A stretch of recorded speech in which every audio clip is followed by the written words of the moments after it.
इस लेक्चर में आज हम लोग डिस्कस करने जा रहे हैं structure of sperm.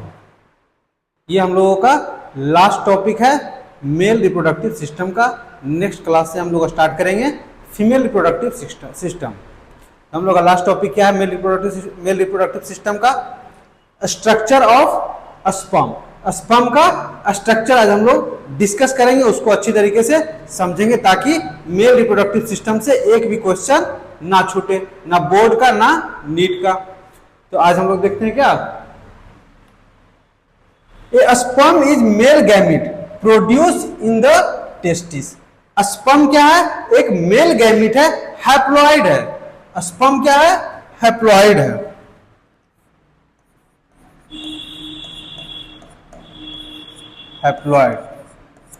Haploid male gamete जो कहां पे इसका फॉर्मेशन हो रहा है? Into the testis. टेस्टिस में भी कहां पे? सेमनीफेरस टिब्यूल के अंदर इसका फॉर्मेशन होता है। सेमनीफेरस टिब्यूल में भी दो लेयर बताए थे, एक मेल जर्म सेल और एक सर्टोली सेल। तो स्पर्म का फॉर्मेशन किससे होता है? मेल जर्म सेल से, उसको बोलते हैं स्पर्मेटोगोनियम। नेक्स्ट क्या है? It is microscopic motile specially adapted to fertilize the ovum या ओवा।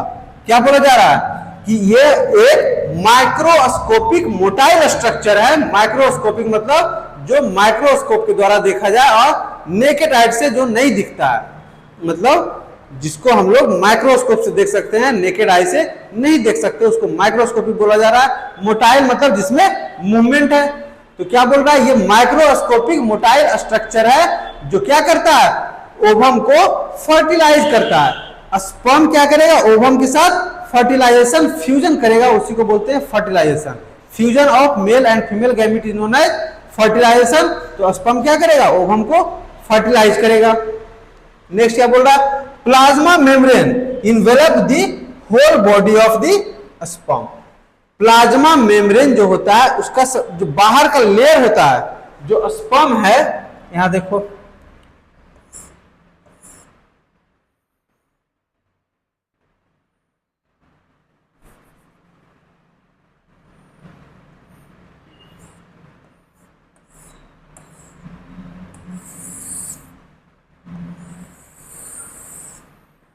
ये स्पर्म हो गया। जो ये बाहर का जो लेयर है इसी को बोलते हैं क्या? Plasma membrane. ये जो बाहर का लेयर है जो पूरे स्पर्म को कवर कर रहा है आउटर साइड से, उसको क्या बोल रहे हैं? प्लाज्मा मेम्ब्रेन बोल रहे हैं। ये जो बाहर का स्ट्रक्चर है इसको क्या बोल रहे हैं? Plasma membrane. मतलब पूरा स्पर्म इन्वेलप होता है किससे? प्लाज्मा मेम्ब्रेन से। प्लाज्मा मेम्ब्रेन से वो क्या होता है? इन्वेलप होता है, चारों तरफ से घिरा होता है। किससे? प्लाज्मा मेम्ब्रेन से। इसी में हेड होता है, नेक होता है, मिडिल पीस और टेल। तो sperm is divided into 4 part. Sperm का कितना पार्ट? 4 पार्ट। ये देखो, स्पर्म का 4 पार्ट होता है। ये क्या हो गया? ये हो गया, सॉरी,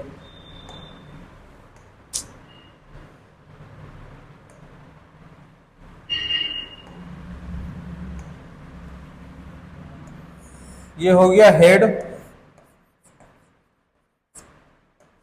इसको बोलते हैं नेक,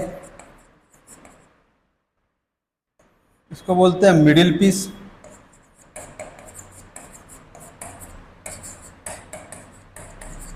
और ये हो गया क्या? ये हो गया टेल। इसका 4 पार्ट हुआ। पहला हेड, दूसरा नेक, तीसरा मिडिल पीस, चौथा टेल। अब चारों के बारे में बारी बारी हम लोग डिस्कस करेंगे कि किसमें क्या प्रेजेंट होता है, किसका क्या फंक्शन है। तो नेक्स्ट चलते हैं। Structure of sperm. ये क्या हो गया? पहला नंबर हेड, सेकेंड नंबर क्या हुआ? नेक, पहला हेड, दूसरा नेक, तीसरा में मिडिल पीस, फोर्थ नंबर में क्या हो गया? टेल हो गया। ये क्या है? 4th नंबर, ये हो गया क्या? टेल। तब हेड में डिस्कस करेंगे, हेड में क्या क्या प्रेजेंट होता है। हेड सबसे अपर पार्ट होता है, सबसे ऊपर का पार्ट होता है जिसमें प्रेजेंट होता है एक्रोसोम एंड न्यूक्लियस। हेड में क्या प्रेजेंट है? एक्रोसोम प्रेजेंट है और न्यूक्लियस प्रेजेंट है। न्यूक्लियस कैसा होगा? हैप्लॉइड होगा, क्योंकि इसके अंदर कितना क्रोमोसोम होता है? 23 क्रोमोसोम होता है।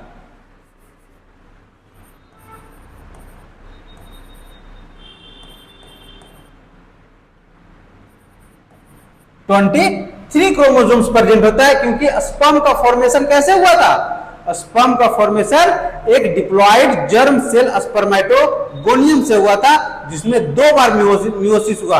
तो मियोसिस का प्रोसेस होता है तो क्या होता है? वहां पे स्पर्म का जो क्रोमोसोम है उसका नंबर रिड्यूस करके आधा हो जाता है, उसको बोलते हैं रिडक्शनल डिवीजन या फिर मियोसिस फर्स्ट बोल रहे थे। तो ये क्या होगा? न्यूक्लियस का हैप्लॉइड होगा, उसके अंदर क्रोमोसोम का नंबर कितना होगा? 23। और जस्ट न्यूक्लियस के ऊपर एक कैप लाइक स्ट्रक्चर होता है, और उस कैप लाइक स्ट्रक्चर को क्या बोलते हैं? एक्रोसोम। एक्रोसोम क्या है? एक कैप लाइक स्ट्रक्चर। एक्रोसोम क्या है? एक्रोसोम है a cap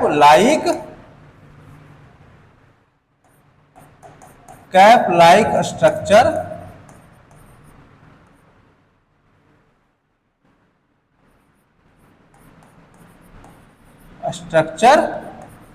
present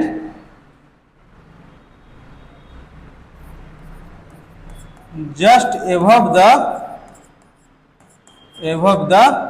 nucleus. Present just above the nucleus. ये कहां पे प्रेजेंट होता है? न्यूक्लियस के जस्ट ऊपर प्रेजेंट होता है। कौन? एक्रोसोम। एक्रोसोम क्या रिलीज करेगा? स्पर्म लाइसिन रिलीज करता है। Sperm lysine. Acrosome sperm lysine release करेगा। वो किस चीज में हेल्प करता है? हेल्प करता है break down the layer present around the oocyte। Sperm lysin क्या करेगा? हेल्प इन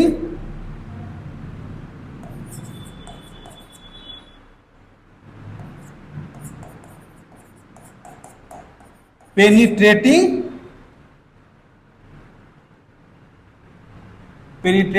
layers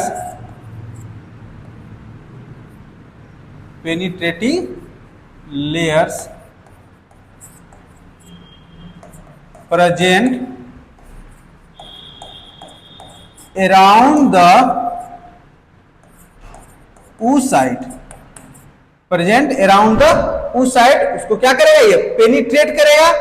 तो इसके जो oocyte होता है उसके बाहर लेयर प्रेजेंट होता है क्रोना रेडियाटा का, जोना पेलोसीरा का और हाइलुरोनिक एसिड का लेयर प्रेजेंट होता है। उसको ये क्या करेगा? पेनिट्रेट करेगा, ब्रेक करेगा और वो कहां पे जाएगा? सेकेंडरी oocyte के पास जाता है। तो ये हो गया एक्रोसोम। एक्रोसोम के बाद क्या है? सॉरी, नेक के बाद क्या है? हेड के बाद क्या है? नेक है। दूसरे नंबर पे क्या? नेक है। नेक में क्या प्रेजेंट होता है?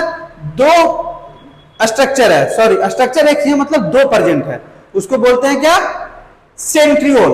सेंट्रियोल भी कितना होता है? 2 होता है, प्रॉक्सिमल सेंट्रियोल और डिस्टल सेंट्रियोल। तो हम लोग अभी बताएंगे आपको क्या कि प्रॉक्सिमल कैसे बोलते हैं और डिस्टल कैसे बोलते हैं। मान लो कि यह एक स्ट्रक्चर है, हम अपने बॉडी का एग्जांपल लेते हैं। मेरा ये मेरा बॉडी है। बॉडी का जो बीच का लाइन मान लो ये मिड लाइन हो गया, बॉडी का ये मिड लाइन है। तो जो पार्ट बॉडी से दूर रहेगा, जो पार्ट बॉडी से दूर है, जैसे मेरा हाथ यहां लास्ट में है, फिंगर्स लास्ट में है, तो ये डिस्टल पार्ट हो गया। डिस्टल पार्ट, दूर वाला पार्ट, डी से दूर, डी से डिस्टल। ये प्रॉक्सिमल पार्ट जो बॉडी के नजदीक है। तो इसी टाइप से क्या देखेंगे? प्रॉक्सिमल पार्ट जो हेड के नजदीक है, डिस्टल पार्ट जो हेड से दूर है। तो हेड किसको सॉरी डिस्टल सेंट्रियोल जो हेड से दूर है, प्रॉक्सिमल सेंट्रियोल जो हेड के नजदीक है। तो ये क्या होता है? 2 सेंट्रियोल प्रेजेंट होता है, पहला प्रॉक्सिमल सेंट्रियोल और दूसरा डिस्टल सेंट्रियोल। तो प्रॉक्सिमल सेंट्रियोल का फंक्शन क्या होता है? प्रॉक्सिमल सेंट्रियोल हेल्प करता है first cleavage of zygote. First cleavage of zygote. जो जायगोट का फॉर्मेशन हुआ था, डिप्लॉयड स्ट्रक्चर का जो फॉर्मेशन हुआ था, उसका फर्स्ट क्लीवेज कौन करवाएगा? Proximal centriole. तो ये क्या करता है?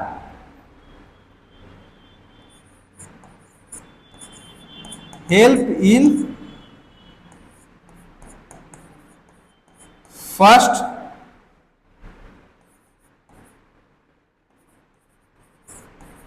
Cleavage of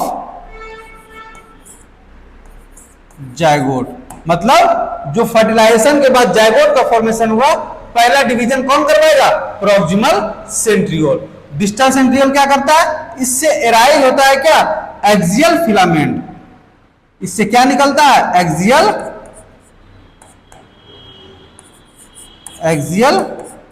filament. इसका क्या फंक्शन होगा? सपोर्ट करेगा किसको? Support the tail of sperm. Sperm के टेल को ये एक्सियल फिलामेंट स्पर्म के टेल को क्या करता है? सपोर्ट करता है। और एक्सियल फिलामेंट का फॉर्मेशन कहां से हुआ? डिस्टल सेंट्रियोल से इसका फॉर्मेशन हुआ, और ये पूरा टेल के लास्ट पोजीशन तक जाएगा और ये टेल को सपोर्ट करता है। फिर क्या हुआ? तीसरा नंबर में थर्ड नंबर पे देखते हैं क्या है? Middle piece. मिडिल पीस में प्रेजेंट होता है क्या? Mitochondria. Mitochondria present in the middle piece of sperm. It is arranged in spiral structure, spirally arrange होता है। तो यहां पे क्या है? ये माइटोकॉन्ड्रिया है।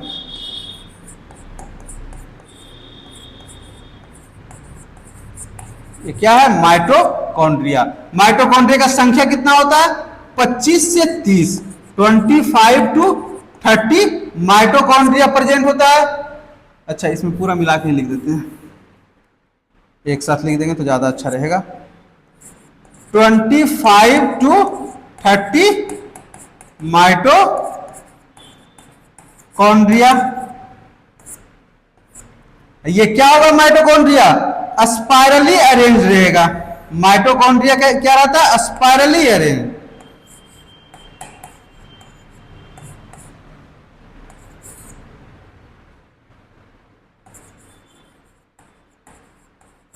स्पाइरली अरेंज रहता है, मतलब स्पाइरल स्ट्रक्चर, स्पाइरल शेप में ये प्रेजेंट रहता है माइटोकॉन्ड्रिया। ये क्या करेगा? प्रोवाइड करेगा energy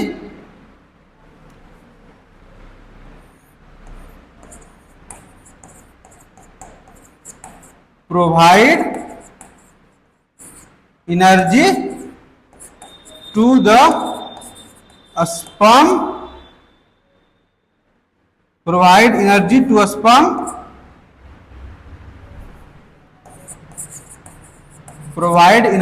sperm, for their movement. Sperm के मूवमेंट के लिए कौन रिस्पॉन्सिबल है? माइटोकॉन्ड्रिया। ये प्रोवाइड करेगा energy in the form of ATP, provide energy in the form of ATP to sperm for their movement. इसको ऐड कर देते हैं।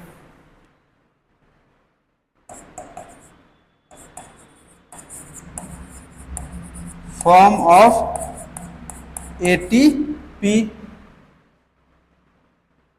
for the movement of provide energy।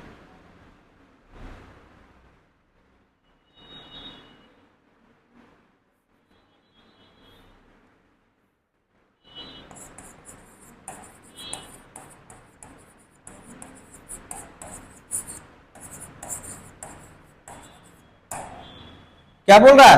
Provide energy, energy को provide करेगा ATP के form में, जो help करता है मूवमेंट ऑफ स्पर्म। स्पर्म नहीं बोल सकते डायरेक्ट, टेल के मूवमेंट में ये हेल्प करेगा। तो टेल का मूवमेंट होगा, विप लाइक स्ट्रक्चर होता है टेल, चाबुक जैसा होता है। ये टेल का स्ट्रक्चर कैसा है? Whip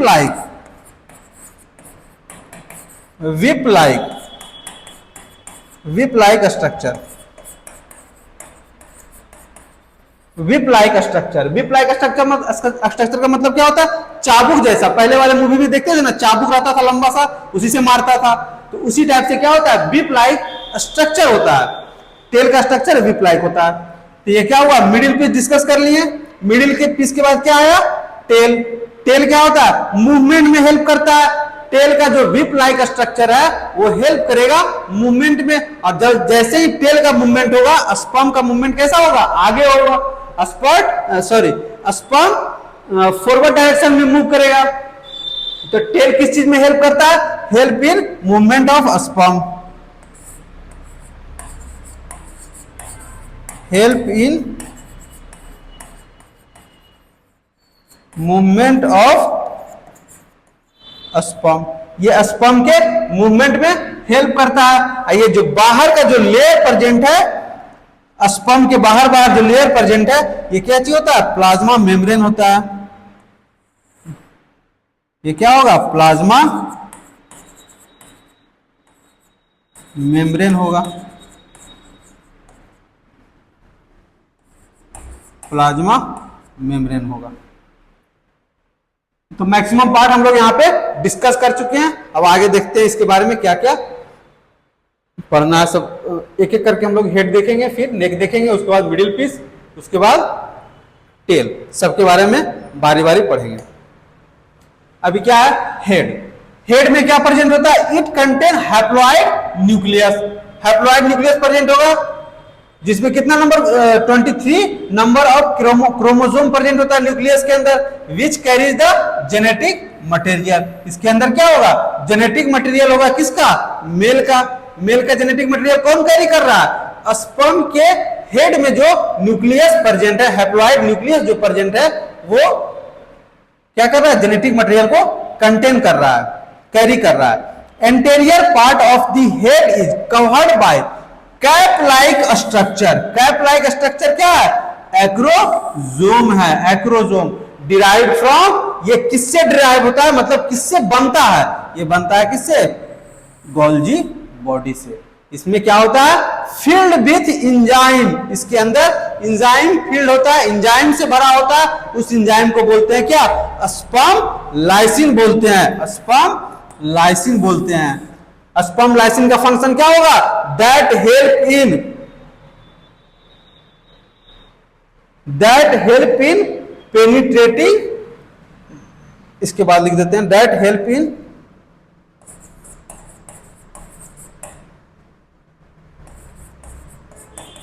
penetrating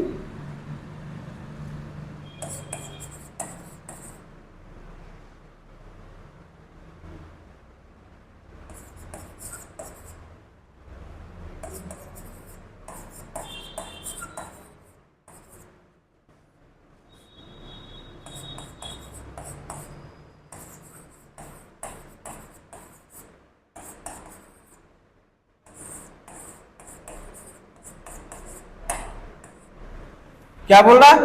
that help in penetrating through the layer present around the oocyte।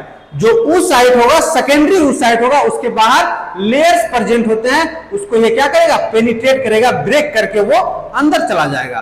तो स्पर्म लाइसिन का फंक्शन ही यही होता है कि जो oocyte है, सेकेंडरी oocyte है, उसके चारों तरफ, अभी हम इसके पहले स्लाइड में डिस्कस किए कि उसके बाहर 3 लेयर प्रेजेंट होता है, जोना पेलुसिडा, कोरोना रेडियाटा, और उसके बीच में प्रेजेंट होता है क्या? हाइलुरोनिक एसिड प्रेजेंट होता है। उन सबों को क्या करेगा? ब्रेक करेगा और इंटर करेगा। तो स्पर्म लाइसिन का फंक्शन देख लिया। अब नेक्स्ट देखते हैं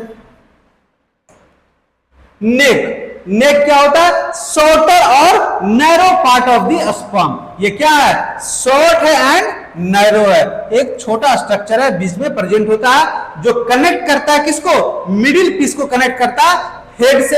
हेड को कनेक्ट करता है किससे? मिडिल पीस से, या मिडिल पीस को हेड से कनेक्ट करता है, जैसे मन वैसे बोल सकते हैं। Contain 2 centriole. इसमें क्या होता है? 2 सेंट्रियोल प्रेजेंट होते हैं। एक सेंट्रियोल को क्या बोलते हैं? प्रॉक्सिमल सेंट्रियोल, और दूसरे को बोलते हैं क्या? Distal centriole. प्रॉक्सिमल सेंट्रियोल का क्या फंक्शन होगा? हेल्प करेगा फर्स्ट क्लीवेज में। मतलब जो क्लीवेज होगा जायगोट का, उसका सबसे पहला डिवीजन, सबसे पहला क्लीवेज कौन करवाएगा? प्रोक्सिमल सेंट्रियोल करवाता है, और डिस्टल सेंट्रियोल से क्या बनता है, एक्सियल फिलामेंट का फॉर्मेशन होता है दैट सपोर्ट द टेल, वो टेल को सपोर्ट करेगा। नेक्स्ट देखते हैं मिडिल पीस। मिडिल पीस में अभी हम बताएं क्या, मिडिल पीस में होता है 25 से 30, 25 to 30 chromosome arrange, spirally arrange. क्या बोल रहे हैं, it contain 25 to 30 spirally arrange, 25 से 30 स्पाइरली अरेंज माइटोकॉन्ड्रिया होता है।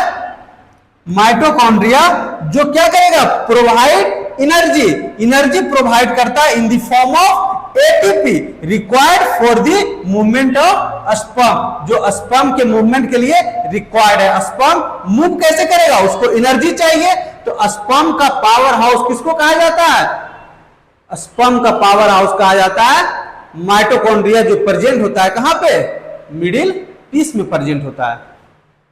तो मिडिल पीस में जो प्रेजेंट है उसको बोल रहे हैं क्या, माइटोकॉन्ड्रिया। तो मिडिल पीस को क्या बोल रहे हैं यहां पे, मिडिल पीस को बोला जाता है power house of the sperm. Sperm का पावर हाउस बोला जाता है किसको, मिडिल पीस को। ये एनर्जी प्रोवाइड करेगा फॉर देयर मूवमेंट, उसके मूवमेंट के लिए क्या करेगा, एनर्जी प्रोवाइड करेगा। टेल, टेल क्या है, अभी हम बोले विप लाइक स्ट्रक्चर, ये क्या है, टेल एक विप लाइक स्ट्रक्चर है, और it is a flagellum and whip like structure. Flagellum का मतलब जो फ्लैजिला होता है, फ्लैजिला का ओरिजिन होता है एक्सेल से, अब बाहर तक वो निकलता है, जो हेल्प करता है मूवमेंट में।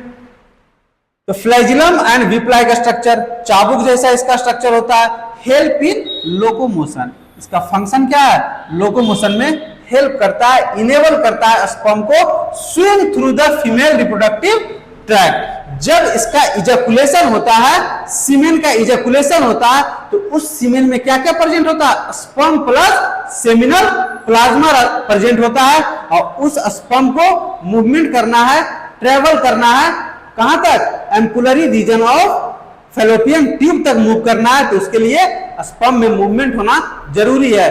तो स्पर्म में क्या होगा, मूवमेंट होगा, और उस मूवमेंट को हेल्प कौन करेगा, उस मूव करने में हेल्प कौन करेगा, उस मूवमेंट के लिए रिस्पॉन्सिबल होगा tail of the sperm. Tail जो होगा लोकोमोशन में हेल्प करेगा, तो स्पर्म क्या होगा, मूव करते हुए पहुंचेगा कहां तक, पहुंचेगा ampullary region of the fallopian tube, और वो स्पर्म जाकर क्या करेगा, ओवम को फर्टिलाइज करेगा। तो sperm to swim through the female reproductive tract, और फीमेल रिप्रोडक्टिव ट्रैक्ट में क्या आ जाएगा, फीमेल रिप्रोडक्टिव ट्रैक्ट में क्या होगा, देखो